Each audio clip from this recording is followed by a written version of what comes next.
resend the agenda a little later as more people are on Amherst. But thank you, and just hello and welcome. My gosh, after our very nice holiday weekend, and appreciation to our servicemen and women for all they've given. It's just nice to be back together with all of you as well. And since it's been a couple months since our last meeting, welcome back to everyone. And we have lots of new members as well and returning members. So just a really very special, wonderful day here. I will say, just to let you all know that I will be stepping off a little bit early, but Dr. Singh will be closing out the meeting and continuing for us there. So thank you very much, Gurdeep. Appreciate that. So we'll start out here with of course, our welcome and acknowledgement. That was the welcome. We are going to have the land acknowledgement as we start out each time with this, and Dr. Singh graciously going to read this for us today. Thank you. Thank you so much. Founded in 1889, the University of New Mexico sits on the traditional homelands of the Pueblo of Sandia. The original peoples of New Mexico, Pueblo, Navajo, and Apache, since time immemorial, have deep connections to the land and have made significant contributions to the broader community statewide. We honor the land itself and those who remain stewards of this land throughout the generations, and also acknowledge our committed relationship to Indigenous peoples. We gratefully recognize our history. Thank you. Thank you very much, Dr. Singh. And again, just really appreciate as this starts us off in this meeting and really grounds us in appreciation as well for the history. I also wanted to just thank everyone as we go to announcements. We're going to have Dr. Sidonis give us updates next, and then we'll have announcements and updates. But I do want to thank everyone just to begin with here as well for everything that you have done to have made our climate survey successful, right? And whatever the feedback, and that we'll be getting more information and, putting together, looking at the report of that in the coming months, and then working on an action plan. But just sincere thank you. It was, of course, a huge push. This is the first HSC-wide climate survey that we have ever done, inclusive of learners and trainees and faculty and staff. So again, sincere appreciation to everyone and gratitude for all of the time and effort. And of course, more to come, but I think we'll be very, all of us, excited to hear and learn from that feedback and create some plans for that as well. So thank you for that. And then we'll go into Dr. Sidonis. Thank you for being with us today, and hear your update. Great. If you could take this one down, then I have a few slides to show, but just want to start off with tons of gratitude to everybody and all you're doing and making an impact. I'm going to talk very briefly about our strategic plan, where we're at, which means there's opportunities for any one of you who might be interested in joining one of our implementation teams that are going to focus on the 7 areas. We'll also have separate conversations around diversity and inclusive excellence as an enabler to help in all of the different 7 areas. I'll also put in the chat, after I present the PowerPoint and the current version of the plan, if you want to add any comments or questions or things, feel free to make comments on it. You can send it to me and also Emily Morelli, the two of us. She'll make sure it's organized so we can see people's feedback. All right.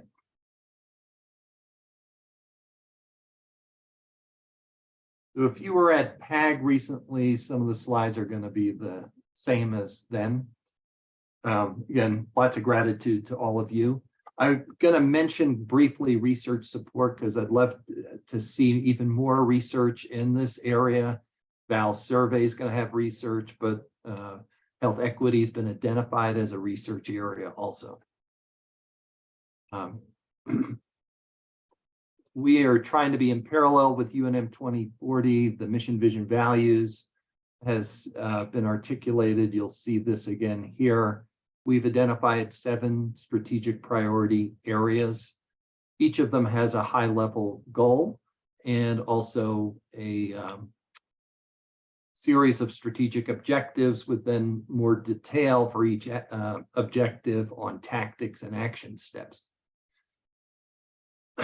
We had done a really great job of reaching out to literally over 3,000 people in our university setting and in the community, as well as many of you were great helpers on this.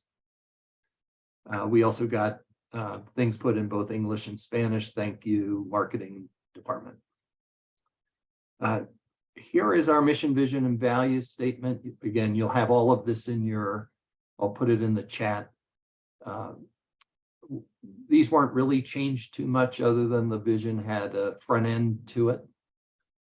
These are the 7 priority areas: workforce development, behavioral health, health equity, particularly rural, Hispanic, Latino, and Native American and other underserved groups, research, quality, access, safety, clinical care, student experience, innovation and education, and also outcomes such as how big should our schools get. And the 7th area on the bottom is the New Mexico's economic development being a focus. In addition to this committee having many obvious spots throughout the 7 priority areas, these enablers are the crossbars that go and support everything. And inclusive excellence and belonging is one of those. So I know this council will help us here also. We have an executive committee that kind of tries to keep the nuts and bolts rolling. And thanks to everybody on here. And there's Emily Morelli's name, if you didn't know it, for sending any comments. Here are the co-champions. So if you're interested in a particular area, you might, again, you'll have the PowerPoint, reach out to any one of those folks to say, hey, could I help you in some way on this? You may have to bug Val and say, hey, can I help you on the enabler track that helps everybody? We're just starting to meet with groups on the enabler. We've met with the marketing and communication team since one of the things here was communication and messaging, second bar down. This is the path that we're following on implementation, and we're right there at number kind of 2.5 with focusing on a couple of priorities and establishing the implementation teams. So then again, this will be in your handout. These are all the specific things. I don't have time really to cover all of them, so they'll just be there. Okay, I'm not gonna talk too much about research support, but any group, as we try to help the culture and help people in supporting them, you know, these have been our big 6 areas. For last year, $240 million, lots of projects. We're all over the state, and particularly this group here has a lot to do to help us. Val does this for pathway programs, but also Art Kaufman does it for his community health workers and lots of individual PIs. But this I see also as not only research, but everything we do. So here are some standard things that one does in enhancing the research mission. These are what we think are supportive of clinical faculty that are in development. They'll be at different levels, but I'm right now working with the CTSC and our Office of Research to create a Career Development and Research Office, CDRO. This will help faculty write an IRB, recruit subjects, coordinate projects, find mentors and funding, biostats, study design, and writing up their findings. We already have a K Award writing group.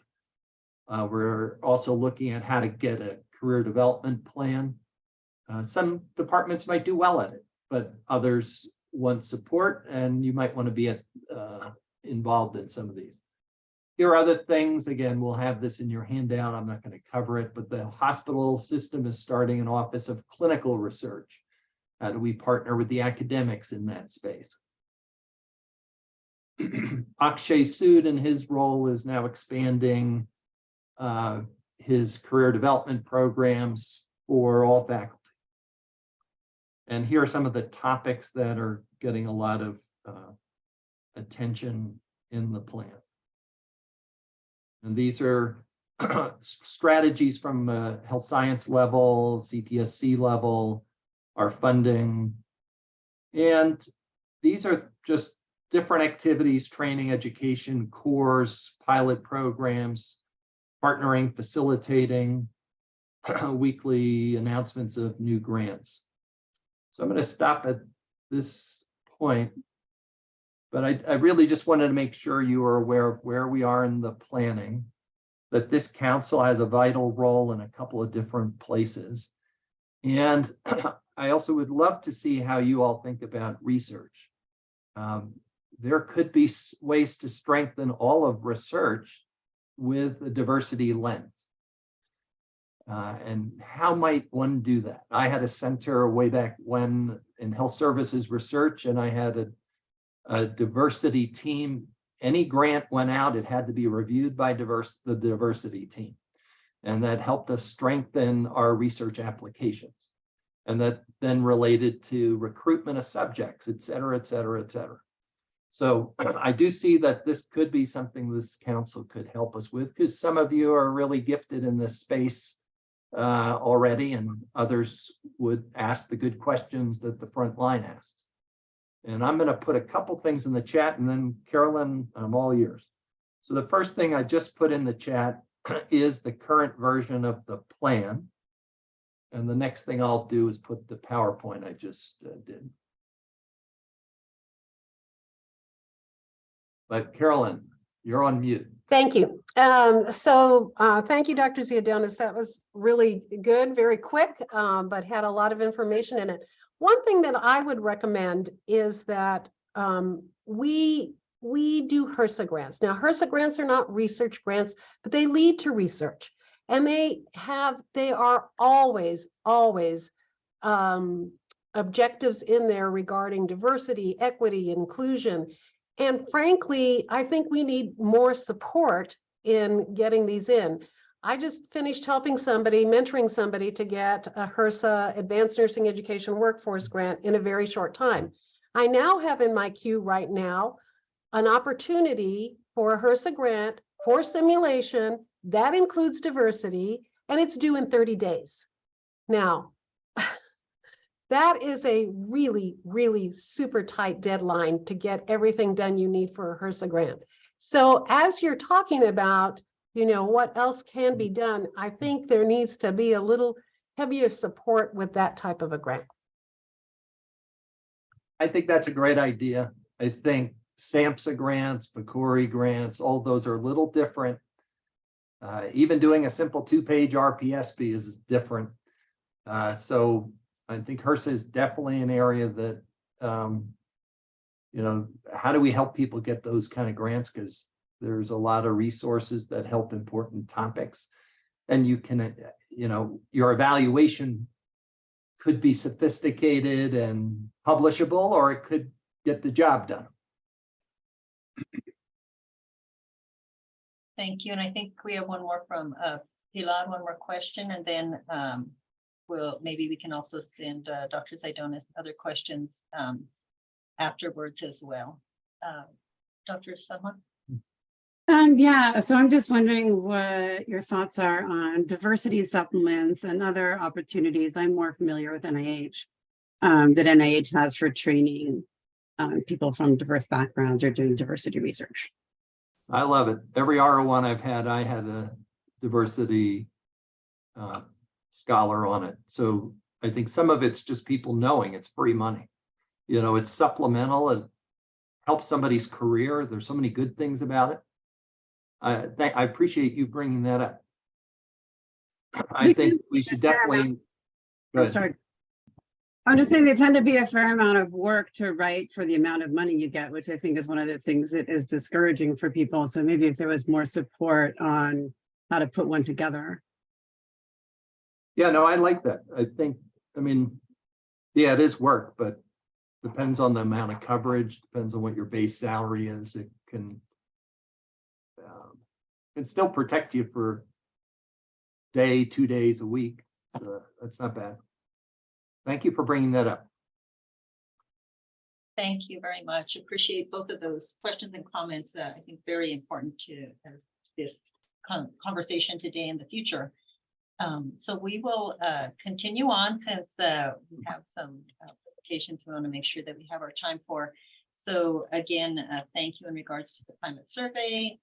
In the meantime, during the time that we've been apart as well, we've had the at-large changes happening. The 2 years of service has come and gone for our appreciation again of the amazing work that our at-large members have done for us, and really just want to thank them here as well, and let you see the people who served for those 2 years plus, because as you start a new council committee, anything huge that you start really just takes so much effort, and people who are courageous and committed and dedicated. So again, appreciation and gratitude, deep gratitude to each of these members who have moved on at this point in time, but also will be hopefully joining IEC in the larger general meetings and on our committees.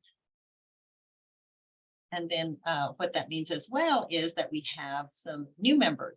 So some of our at-large members did agree to stay on and wanted to continue in their role. And then we have some new members as well. So just want to thank them. Amanda Collar is our School of Medicine student representative. Amy Backwood for College of Pharmacy at-large representative students. Allison Hogue, our postdoc graduate student representative. Samantha Varela for our residents and fellows. Anthony Flegg is continuing on with our faculty representative, and Katie Kathleen Reyes is our new faculty at-large member. Michael Nuttall is our new staff at-large representative, as well as Carlos Orita. And Marcus Garcia is our new alumni representative, as well as coming and staying with us is Angela Gallegos Macias. So very warm New Mexico and HSC welcome to all of you, and appreciation for your commitment and dedication to DEI and a belonging culture and climate here at the Health Sciences Center and the work that's involved to get us there. So thank you and welcome to all of you. So now we will go into our, well, actually, let me see. We probably have 1 minute here. If anyone has any quick updates that they'd like to give, and I will keep us to 1 minute, and then if people will share in the chat, that will be great as well. We used to have, remember, 1.5 hours for this and this meeting, and we've cut down to the 1 hour meetings and with the climate survey work. But Angela, I think you had your hand raised real quickly. Yes, thank you, Valerie, Dr. Romero-Leggett. The Cancer Center has an opening for an associate director for the plan for enhancing diversity. It's a new required component of the P30 grant, which will need to go in about 2 years. Dr. Miria Kano was representing in that position, and she has accepted a job offer at the University of Colorado. So this, I mean, usually, many of the associate director positions are held by Cancer Center members, but I think in this case, someone who has administrative expertise, some publications in DEI and advancing DEI missions, that will be, I think that would be terrific. Please contact me and copy Dr. Yolanda Sanchez would be terrific. Thank you, Dr. Wandy Garnes. Anyone else? I'm trying to scan both screens and go back and forth, but just speak up if I don't see your hand up. We're good. I would like to, yes, yes, Dr. Fleck. Thanks. I'll be brief as well. We are putting together the community engagement committee of this IEC. Something I think is exciting. We're calling it Healing Together, a UNM symposium on community engagement, and Dean Montoya from School of Nursing, and I think I saw Dean Godwin here from School of Pharmacy, Dr. Ziodonis. A number of our real leadership on our campus are already interested and committed to attending. It's going to be August 24th, 12 to 4. I think every time we're inviting, particularly our community partners to the table, starting with lunch together would be great. So I'll just put that out as a save the dates. I'll put it in the chat as well. Thank you very much, Dr. Flagg. And I did want to make note of thank Dean Godwin and Dean Finn for joining us today as well. Very much appreciate that. And also a welcome back to Ingrid Hendrick, one of our co-chairs of one of our committees who's been out for a while, and we're so happy to see you back, Ingrid. Thank you. Sorry, Okay, we're gonna Valerie, go one in- more thing. May I say one more thing? I just Sure. was talking with folks from the College of Pharmacy, and they have been doing a lot of community outreach work. Johnny Lewis's group and many others. They have a Thinking Zinc intervention with children out on Navajo. They are putting together a communicating science program that is going to be sponsored in part by Columbia University, but really it's founded on UNM.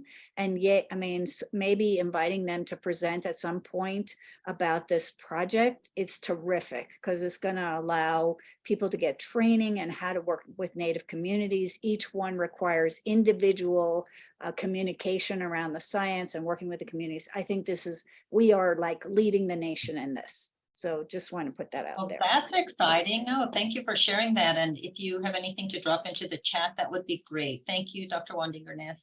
And then we'll move into our presentations now. We have both Dr. Nervi and Dr.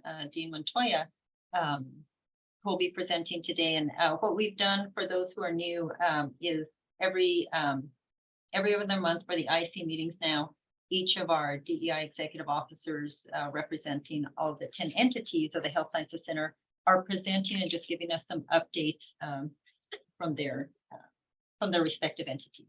So again, today, I believe we're starting out, Cameras, do you have, or I think each of you are going to run your own PowerPoint, and we'll start with Dr. Nervi, who is Associate Professor with tenure in the College of Population Health and the DEI Executive Officer as well.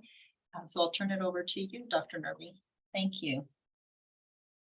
Thank you. Thank you. How many minutes do you prefer, 10 or 15? Oops, sorry, I was muted myself there. We'll have probably 13 at this point, each at this time, but we were leaving some of that time for questions and answers.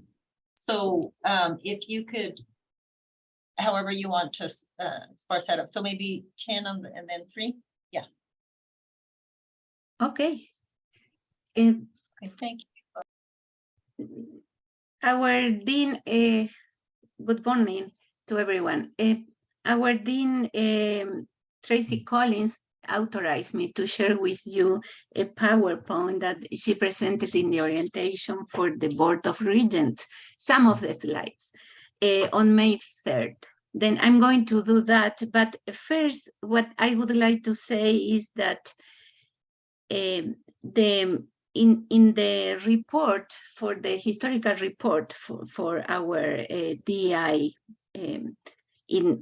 that we submitted a year ago, we had a vision, defined a vision from here to 5 years related to DEI.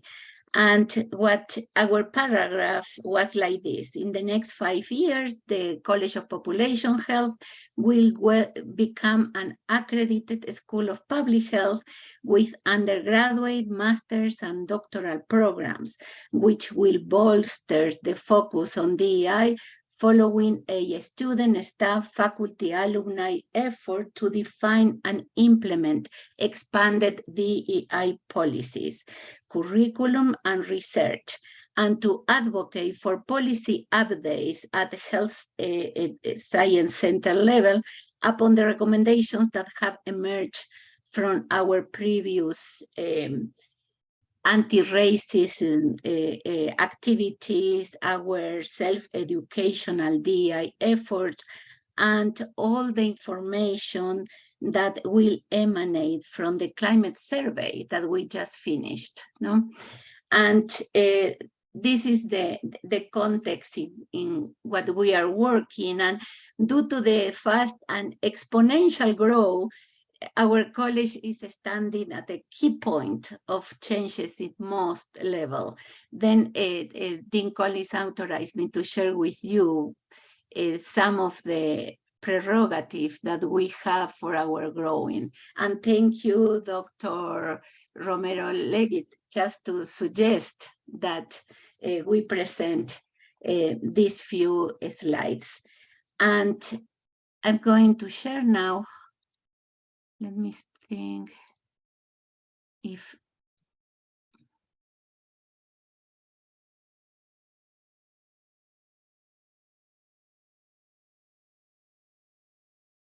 can you see that?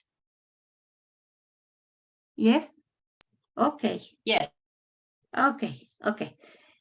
And then this is our Dean Collins, and we have to be grateful to our state, the legislator, and the governor, because they authorized $10 million to spend over the next 2 years to grow our College of Population Health. Then we are very good in trying to spend that money fast and in an efficient and effective way.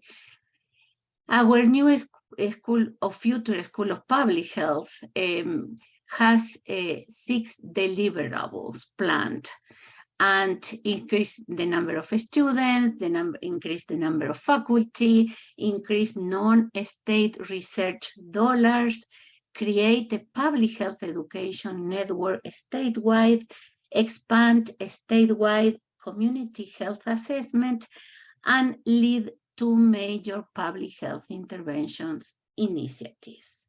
Of course, we are very interested in doing that with excellence in quality, in academic quality. No, it's not only a question of numbers, but also getting top of the line knowledge in public health. Academic and in teaching and research, and also in service. Then we are focused in becoming a school of public health, and we have through the Council of Education in Public Health. The Council of Education in Public Health is an independent agency recognized by the U.S. Department of Education. And the goal is to accredit a school of public health and public health programs that are developed outside of the School of Public Health.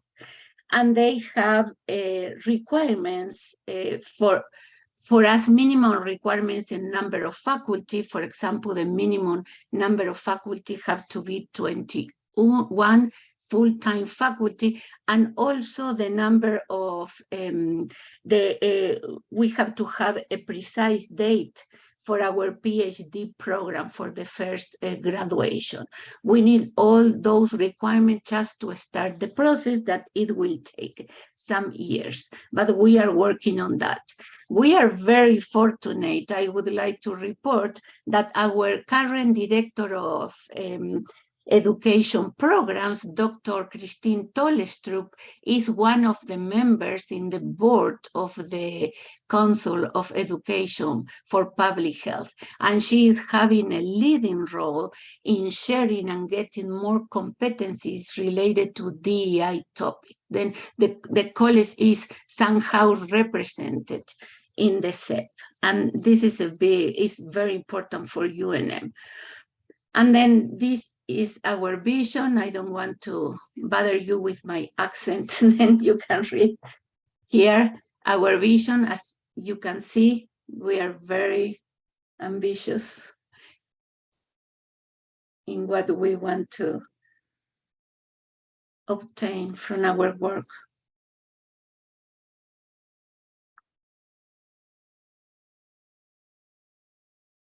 Okay?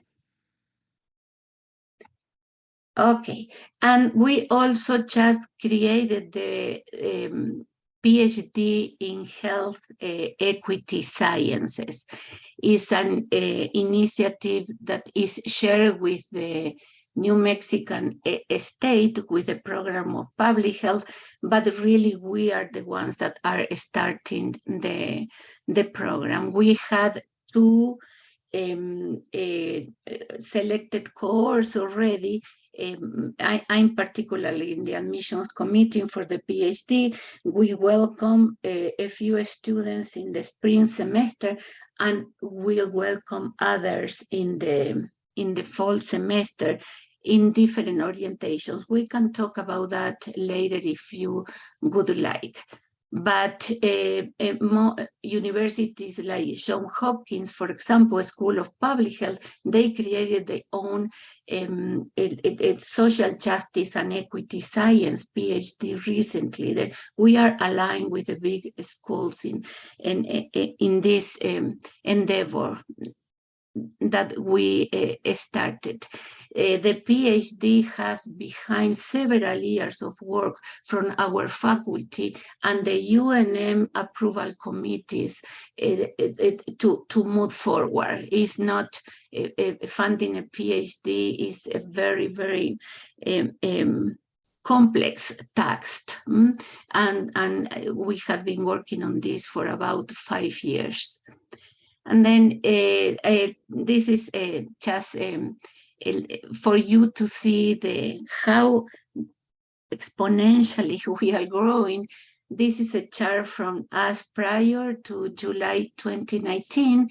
And as you can see, we have 12 full-time faculties at that time, 5 staff members that help us with education, and we have 6 staff members that help us with research and were driven the administration area.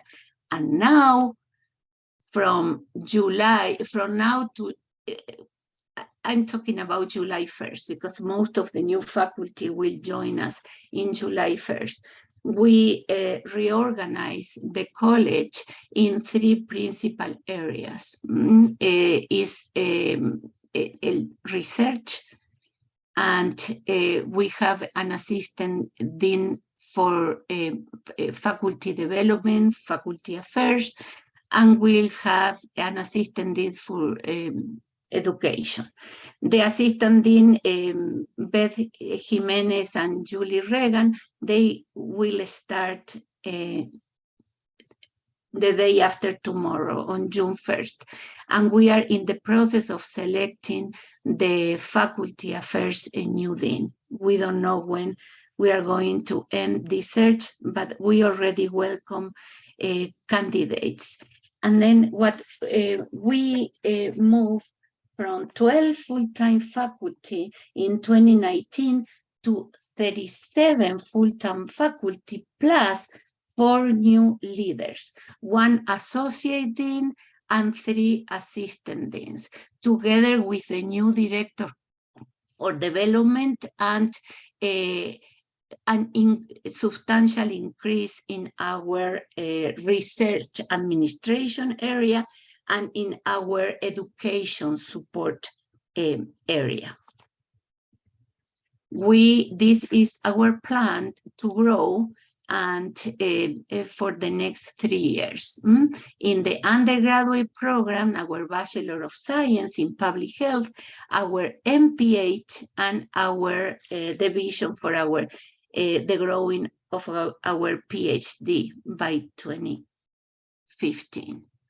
And then related to research, these are our actual numbers, but we have great expectations in increasing these numbers after July 1st, where several of our new faculty members are moving with their already funded projects.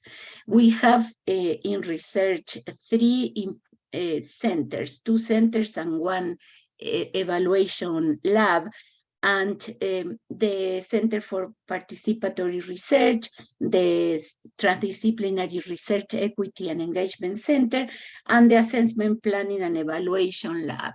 100% of the research that we conduct through those 3 centers, plus the individual research, are DEI protected related topics. And that's all. I ran No, over that was great.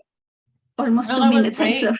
Dr. Gervich. No, that was wonderful. Thank you, because that's so much information and exciting information.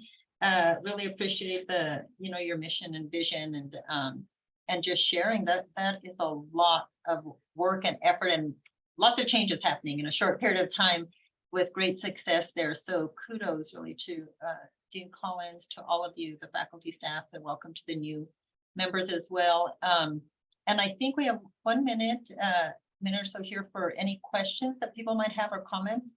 I will take that and then we will continue on with Dean Montoya. And just please speak out if you'd like to. I have a comment. Laura, that's terrific. I'm really excited about this. As you know, the Comprehensive Cancer Center is very interested in community work and also with student involvement in students. So I was really excited to see the Health Equities PhD launched. One of the things that we submitted, I'm not sure you were in that loop, but we did get a letter of support from Dean Collins with regard to this new STEAM grant that went in. I was in touch with Christine Telestrup, so love to continue that conversation if that comes in, because that will be a great synergy with all the programs you've described. Yes, thank you, thank you. And I know the effort. I was the director of the Ventanilla de Salud, and I led the office of community partnerships and cancer health disparities at the Cancer Center. And I think I'm in that grant also. I don't know, I don't remember, but we are working together in 2 of your grants. Yes, thank you. Thank you. And we look forward to continue working with the Cancer Center. Thank you. That was great to hear. And then any other comments or questions before we hear from Dean Montoya? I'm not seeing any here or hearing any. So, one thing I will say, Laura, you reminded me as you began the DEI historical report, which all of you have contributed to and lots of time and effort, is very close to printing and sharing here in the next couple of weeks. So we're hoping to get that out to people, certainly electronically and then in printed version as well. But we're very excited about that and another opportunity to thank you all for that. Okay, so Dean Montoya, thank you for joining us today and updating us on what's happening in the College of Nursing. And I will be leaving in just a few minutes here and again reminding Dr. Singh will close us out today. Thank you. Okay, everybody can see the slides. All right, here we go. College of Nursing.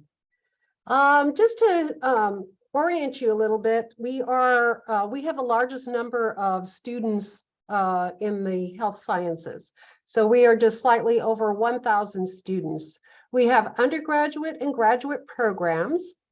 92% of our BSM program graduates stay in New Mexico.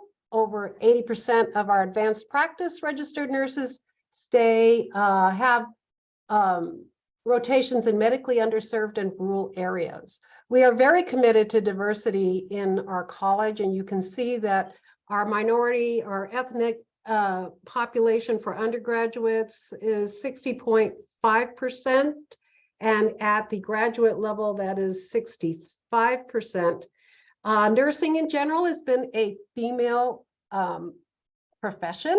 We work very hard to be more diverse, and particularly with recruiting males to come into nursing. So that's risen just about the same in both of the undergraduate and the graduate. The selling point with nursing is that you're going to have a job right after you graduate. There's nothing, 99% of recent graduates had a job within 12 months. More of them certainly closer than that. So I wanted to talk a little bit about the journey that we've had with DEI in our college. So the Diversity and Inclusion Committee was established in 2014, and that was looking at DEI within the College of Nursing. Dr. Amy Levi, who at that time was an associate executive dean, along with Len Mallory, who ran student services, really got this going. This is really a passion for Dr. Levi, and she continued to work with us for a long time. At that time, we did a survey to look at the perceptions within the college about diversity. We found that overall, the faculty and staff thought that they were being treated fairly, and that they agreed that we needed a racially and ethnically diverse workforce.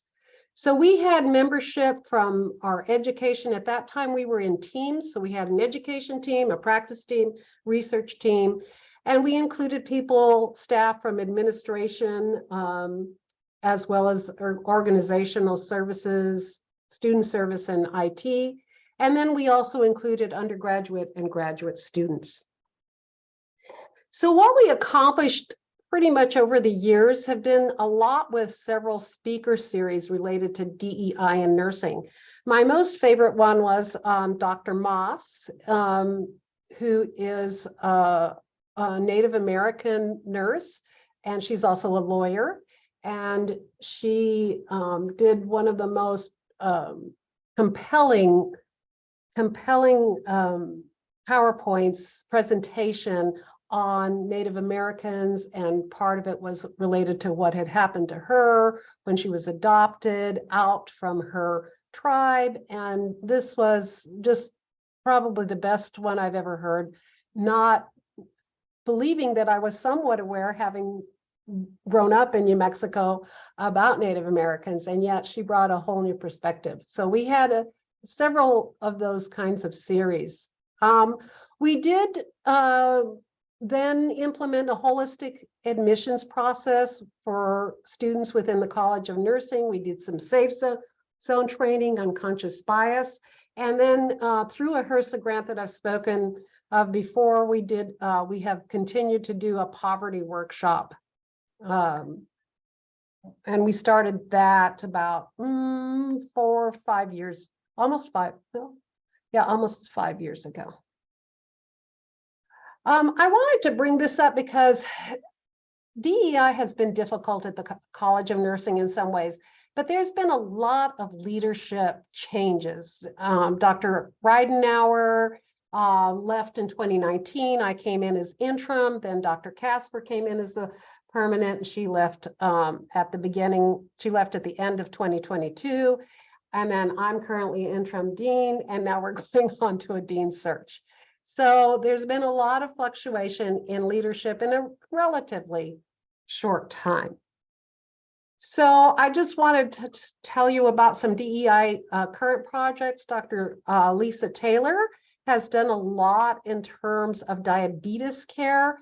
This was an article that was done earlier in one of our HSC announcements that come out. And basically what she was looking for, she did some training with UNM health sciences students and nutrition students in IPE and interprofessional education for diabetes care simulation. So really what she did is these sort of OSCEs on 2 Saturdays where they participated in learning about how do you react with people who are that are of diverse and have this problem of diabetes. As you know, we have a huge number of diabetic patients in this state, and they are very diverse. So when you are trying to explain diabetes to someone, you need to do it within the context of their culture. So this was really very successful, and I'm hoping that we will have sufficient funding to continue it. Dr. Taylor also got one of our endowment grants, and this is the Giddens grant. And this was a project for justice, equity, diversity, and inclusion centered around the classroom and our teaching. So she worked with a number of of our faculty to go through the syllabus to talk about how is diversity included there. And one of the things that we have happening is we are going to have required essentials from the American Association of Colleges of Nursing that we have to implement in all of our courses. And I have to give AACN some credit because they definitely want to push diversity forward. And so there are a lot of new elements that we have to incorporate into our syllabi. And so Dr. Taylor is working on this as well. One of the things that we did is at the same time the climate survey was going on for the health sciences, it just worked out this way. We had our own climate survey from the American Association of Colleges of Nursing called LAMP, which is Leading Across Multidimensional Perspectives. We finished that in April, and so I just got the results a couple of weeks ago. And what I'm going to do is work with one of our research faculty. We're going to look very closely at these results, and then we will have a presentation about the results of this survey. We got 192 students that responded. I did a lot of politicking to get that, and that turns out to be about 21% of our student body.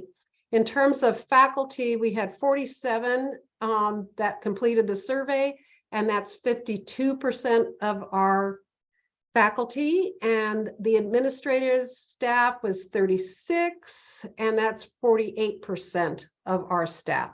So this was a pretty good response rate with faculty and staff, and a little so-so with students. It's the report that I got is very thick. Lots of comments that we have to do a qualitative analysis and get some themes from that.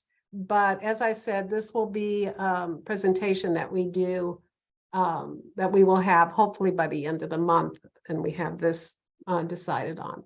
So I'm really happy with this survey.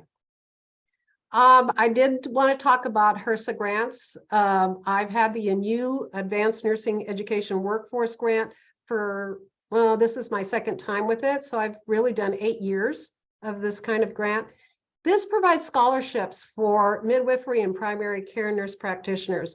And part of the requirement there is an intensive rotation with rural and underserved populations. There is also lots of requirement in HRSA grants about diversity. And so we have to report on that. We did support the poverty workshop, the guest speakers.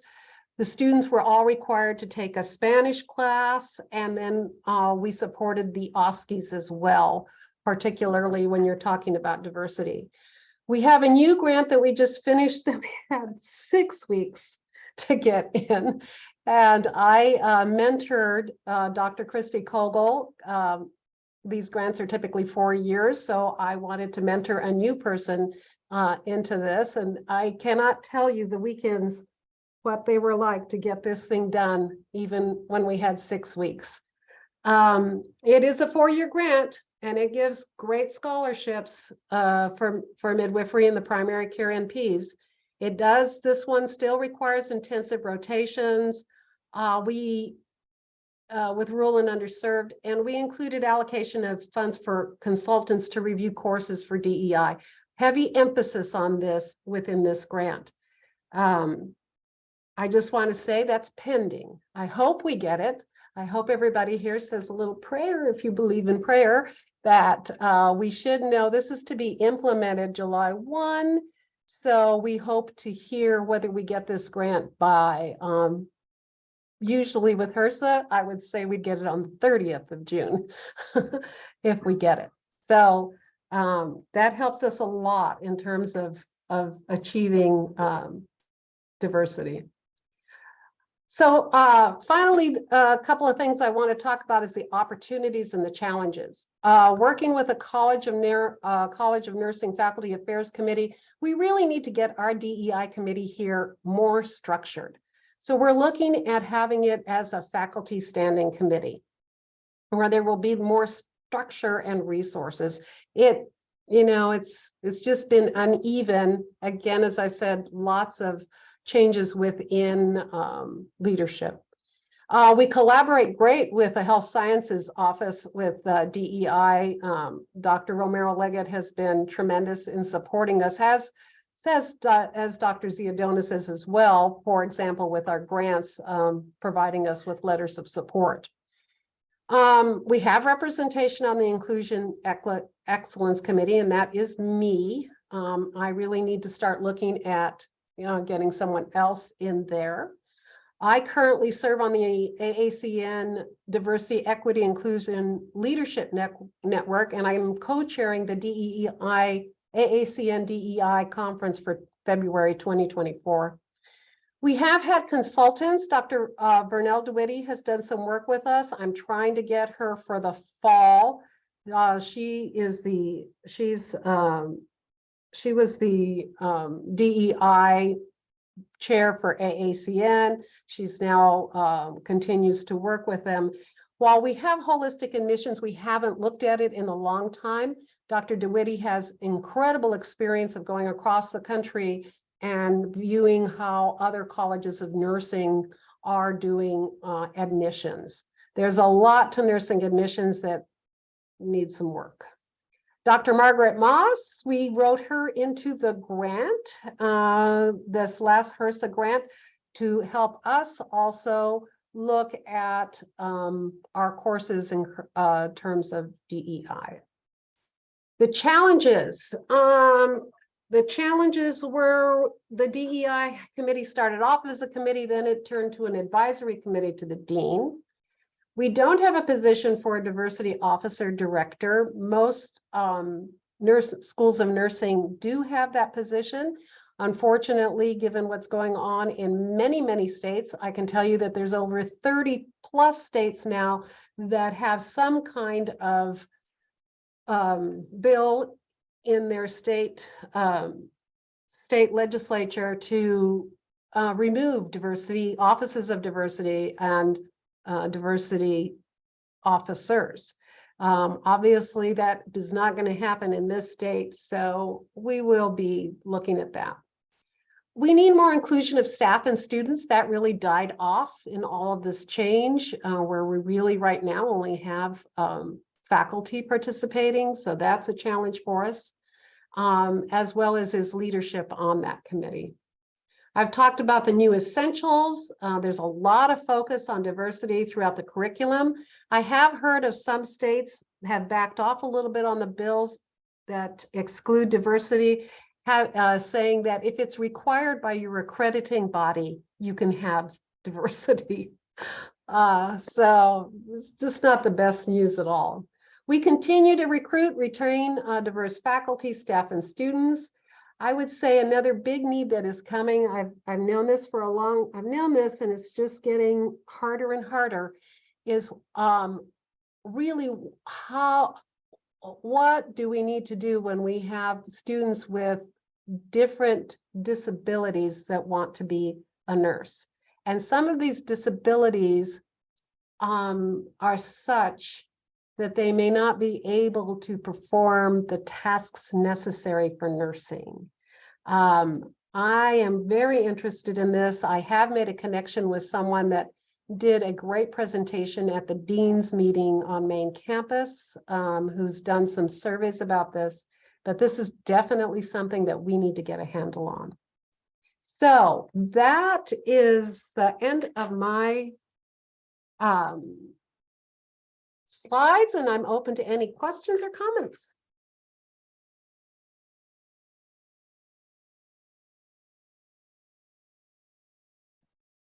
As we approach on time here, I'll continue to keep an eye out in the chat if there's any questions, but thank you for presenting that. And as we adjourn, I believe the work we heard today and all the items I know you're working on contributes to an inclusive, diverse, equitable environment and really fosters a just culture, sense of belonging, and a true purpose for all of us within HSC. So thank you to everyone on this call for being that driving force. And thank you to our folks today who presented for those great presentations and all the amazing work that's happening across HSC. It's greatly appreciated. I do see a question that popped up in the chat. If for those of you I know who might have other meetings may have to sign off, but otherwise for those who could stay on, would you like to just read that out loud? Angela, and then we can. Sure. Caroline, it just occurred to me, maybe a virtual home health visits. I mean, I had that for my elderly mother. Might be a path for nursing students who can't do physical work. And there are others that the same thing. The problem is that they must pass clinical. You can't get away from that. And that is where the struggle is. There's lots of nurses that never work in a hospital. They go right out. They may do community. They may do other things that don't involve. But in order to pass their NCLEX, to say that they're ready, they've got to go through these. And that's where it becomes difficult. Thank you for sharing that. I hope everyone has a great week. A happy June to all, and I'm sure I'll be seeing many of you soon. Thank you again for your time today. Take care.